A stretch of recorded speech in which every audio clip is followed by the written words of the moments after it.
안녕하세요. 저는 올해 36살이고 자녀 2명을 키우고 있는 남자입니다. 처음 제 아내를 만나게 된 건 제가 29살 때입니다. 재수를 하는 바람에 늦게 대학교를 졸업을 했고 저는 생애 첫 회사를 다니고 있었습니다.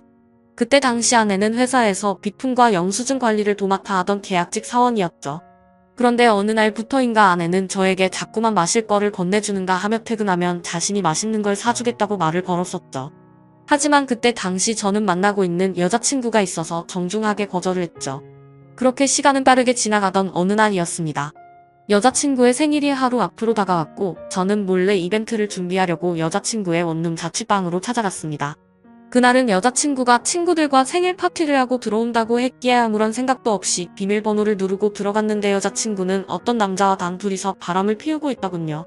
저는 평소에 자존심이 너무 센 성격이었기에 그냥 별말 없이 준비했던 선물을 집 안으로 집어던지고는 뒤돌아서서 나와버렸습니다. 뒤에서 여자친구의 목소리가 들렸지만 저는 돌아보지 않았습니다. 정말 서로 좋아했고 충격적인 그 상황에 힘들지 않았다면 거짓말이겠죠. 하지만 도저히 용서를 할 수 없었기에 모든 연락을 피하고 저 혼자서 그 상처를 묵묵히 견뎌내고 있었습니다. 그런데 제가 그렇게 힘든 걸 아는지 모르는지 계약직 사원이었던 아내는 제게 매일같이 호감을 표시하더라고요. 사실 저는 아내에게 관심이 없었습니다. 외모는 평범하면서도 귀여운 편에 속했지만 여자에 대해 진절머리가 났던 상태였습니다. 하지만 아무리 거절을 해도 계속해서 제게 달라붙길래 그냥 퇴근하고 술이나 한잔 하자고 말하게 되었죠. 그날 얘기를 들어보니 아내는 가정 환경이 썩 좋지가 않았습니다. 돈을 벌어서 혼자 계시는 어머님과 어린 남동생의 뒷바라지를 하고 있다더군요. 물론 저보다 어린 나이에 기특하게 열심히 사는 모습이 좋아 보였지만 그저 그런 마음일 뿐 아내에게는 전혀 마음이 가지가 않았습니다. 그렇게 퇴근 후 술을 마시는 게 몇 번이 반복되다 보니 점점 외로워져서 정신을 놓은 건지 아내와 함께 시간을 보내게 되었습니다. 사실 그날 이후로 사귄다고 말만 하지 않았을 뿐 다른 연인들처럼 데이트도 하고 사귀는 것과 다름이 없었죠. 그렇게 몇 개월을 지내다 보니 새벽녘에 전 여자친구에게서 연락이 오더군요. 사실 시간도 많이 지나게 되어서인지 별로 대수롭지 않게 생각을 하게 되었고 결국에는 헤어졌던 여자친구와 다시 만남을 가지기로 했었습니다. 그로 인해 퇴근 후 데이트를 하던 아내에게는 이제 서로 신경 쓰지 말고 남남처럼 그냥 지내자라고 말을 해버렸습니다. 하지만 다시 만났던 여자친구와는 며칠도 채가지 못해서 다시 끝이 나고 말았죠. 처음에는 대수롭지 않게 생각했지만 만나면 만날수록 그때 있었던 일이 자꾸만 떠오르더군요. 더 오래 만나다가는 제게 의처증이 생겨나버릴 것 같고 상상만 해도 견딜 수가 없어서 또 다시 헤어짐을 선택하게 됐습니다. 그러던 중 저녁 늦게 지금의 아내에게서 갑자기 연락이 왔습니다. 한참을 아무 말 없이 망설이더니 임신을 했다고 말하더라고요. 사실 그때 그 이야기를 들었을 때는 많은 생각이 들었죠. 정말 임신을 한 게 맞는 건가? 나를 붙잡으려고 지어낸 이야기가 아닐까라고 생각도 했고 별의별 생각이 다 들었습니다.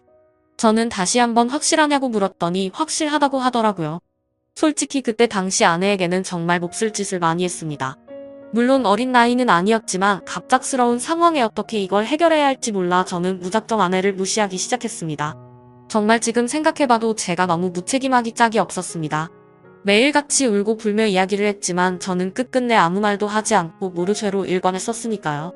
그리고 눈물만 뚝뚝 흘리는 어린 아내에게 따뜻한 말 한마디도 한 적이 없었습니다. 그렇게 시간은 지나갔고 아내는 마침 계약직 날짜가 종료되어서 회사에 더 이상 나오지 않게 되었습니다. 솔직히 그때는 저도 모르게 안도감이 먼저 들더군요. 이제는 가시방석에 앉아있을 필요도 없겠구나 하면서 말이죠. 정말 지금 생각해도 저는 천하의 나쁜 놈이었습니다. 아무튼 그날이 있고 나서는 멘탈이 제대로 잡혀지지가 않았죠. 그러다 어느 날 친형과 술을 먹게 되었습니다. 이런저런 이야기를 나누다 결국 지금까지 있었던 모든 이야기를 털어놓게 되었습니다. 당연히 친형은 제게 욕부터 하더라고요. 결국에는 부모님 귀에까지 들어가게 되었습니다. 집에서는 난리가 났었죠.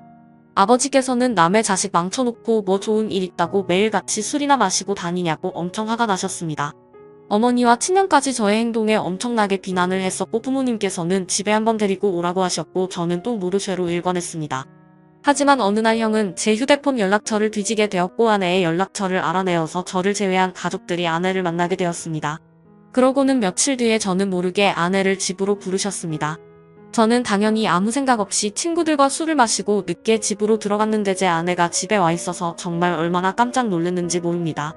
일단 어쩔 수 없이 저는 아내와 나란히 부모님 앞에 앉게 되었고 부모님께서는 앞으로 어떻게 할 거냐고 화를 내셨습니다.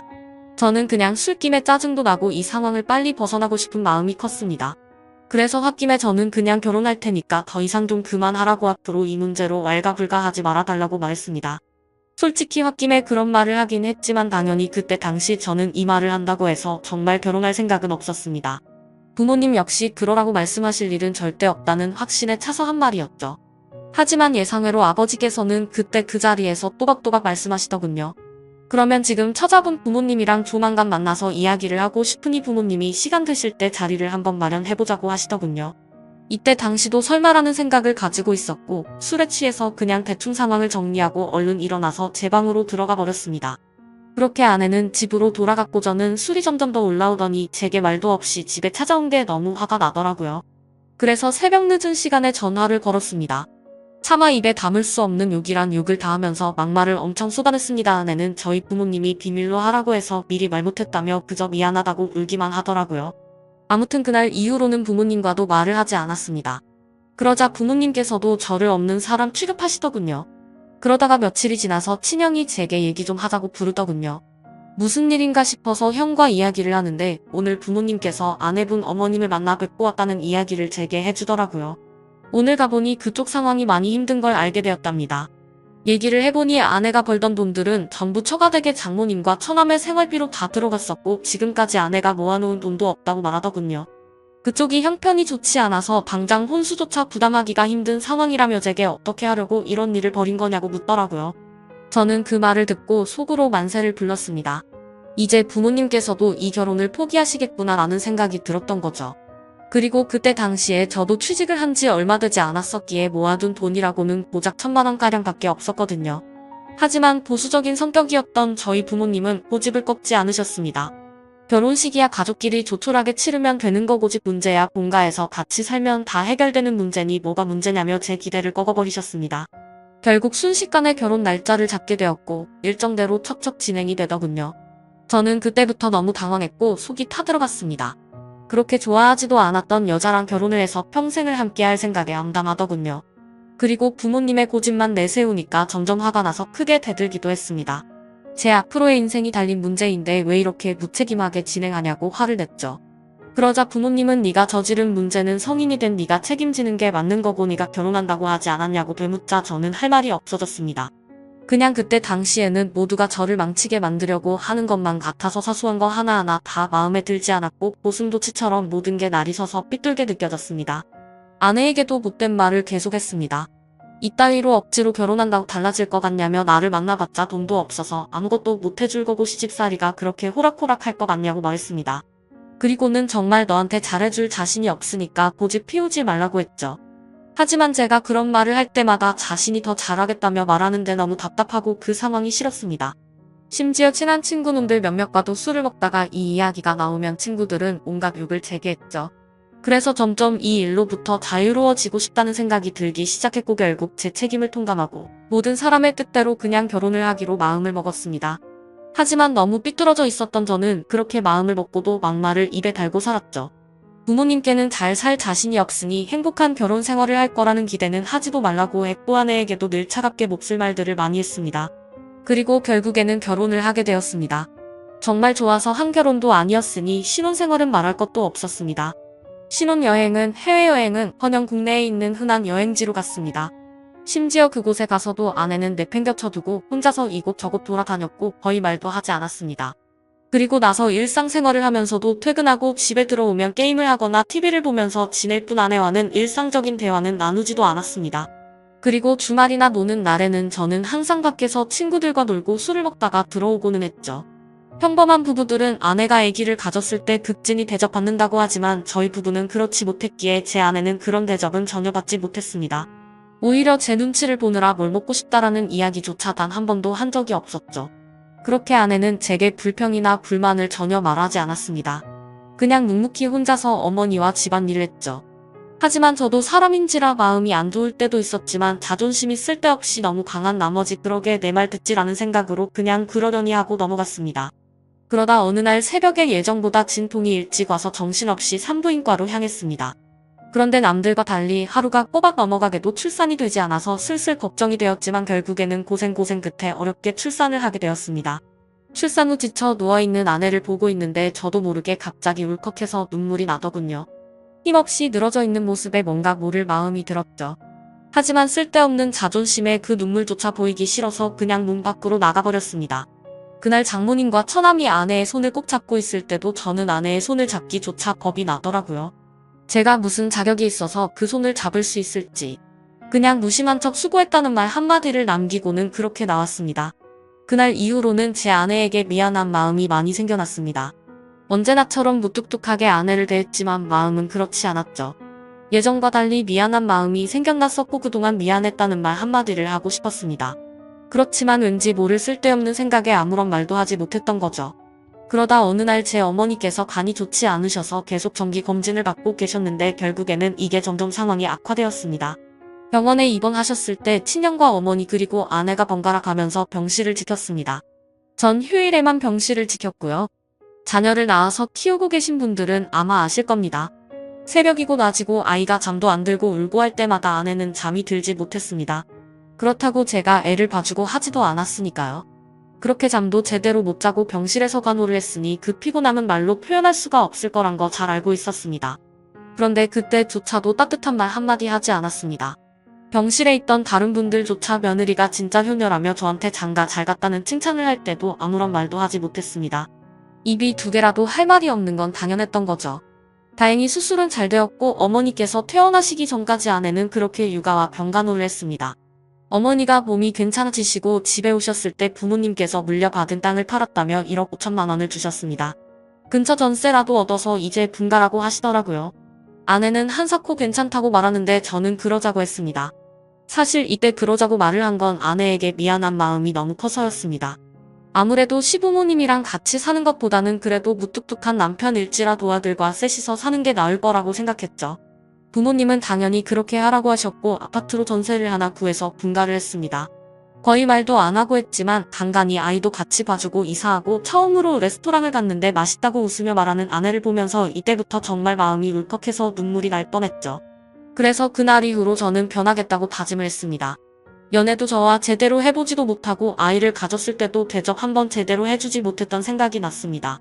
그리고 시집살이와 시부모 병간호까지 해왔는데 이제 와서 돌이켜 생각해보니 그 흔한 레스토랑 한 번을 같이 와보지를 못했더라고요. 미안하고 너무 미안했습니다. 비록 무뚝뚝하게 말하고는 했지만 이때부터는 그래도 나름대로 다정하게 대했습니다. 그러다가 장모님께서도 평생 겪고 계신 질환으로 많이 아프시기도 했고 처남도 중학생이라서 아내는 간간히 처가에 들려서 집안일을 돕고 집에 들어오고는 했습니다. 나중에 알게 된 사실이지만 장모님께서는 류마티스 관절염을 손가락 마디마디에 걸리셨습니다. 이게 집안일을 하거나 할 때 끔찍할 정도로 아프다고 하더라고요. 하루는 그런 아내가 너무 안쓰러웠고 장모님과 처남까지 마음에 많이 걸렸습니다. 그래서 저는 아내에게 말했습니다. 그냥 장모님이랑 처남 다 같이 여기서 지내자고 말했죠. 진심으로 한 말이었습니다. 그랬더니 아내가 이러더군요. 미안해요. 앞으로는 자주 안 갈게요. 미안해요. 저렇게 말을 하더라고요. 아내의 저 말 뜻이 어떤 걸 의미하는지 다들 아실 거예요. 아내는 제가 처갓집에 자주 가는 걸 못마땅하게 생각해서 비꼬는 마음으로 저렇게 말을 한 걸로 오해를 한 거였습니다. 지금까지 하지 못했던 미안한 말과 참았던 눈물이 울컥해서 쏟아져 버렸습니다. 아내 손을 꼭 붙잡고 미안하다고 말하면서 애처럼 너무 서럽게 울어버렸습니다. 당황해하는 아내에게는 그동안 정말 미안했다면서 앞으로 살면서 그동안 잘못했던 거 천천히 다 갚을 테니 용서해달라고 정말 서럽게 울었습니다. 그리고 처음으로 아내와 오랫동안 마음에 있었던 많은 말들을 이야기했습니다. 그동안 잘해주지 못해서 미안했다는 말과 함께요. 아내 역시 눈물을 흘리며 그렇게 처음으로 서로 꼭 안고 같이 울었네요.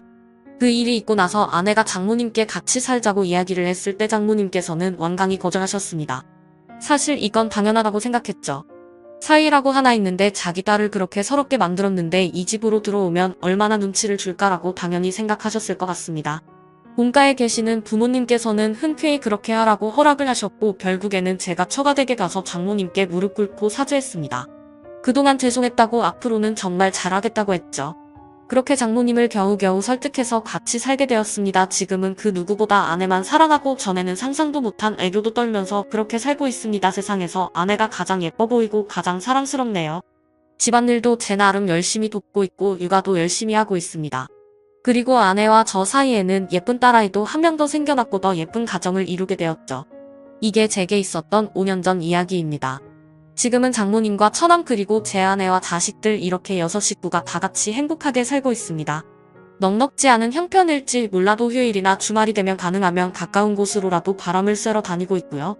지금은 아내에게 잔소리도 들어가면서 지내지만 그 누구보다 행복하게 해주려고 아내를 여왕처럼 받들고 지내고 있습니다.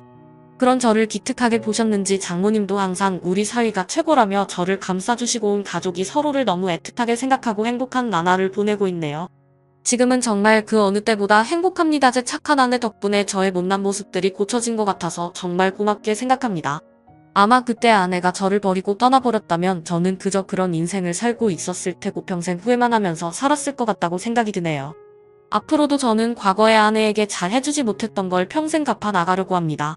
물론 평생이 걸려서 제가 잘하더라도 그 큰 상처를 준 건 다 갚지 못하겠지만 지금은 제 아내도 행복하다고 말해주니 너무 미안하고 고마운 마음만이 가득하네요. 제 사연을 읽어주셔서 감사드립니다.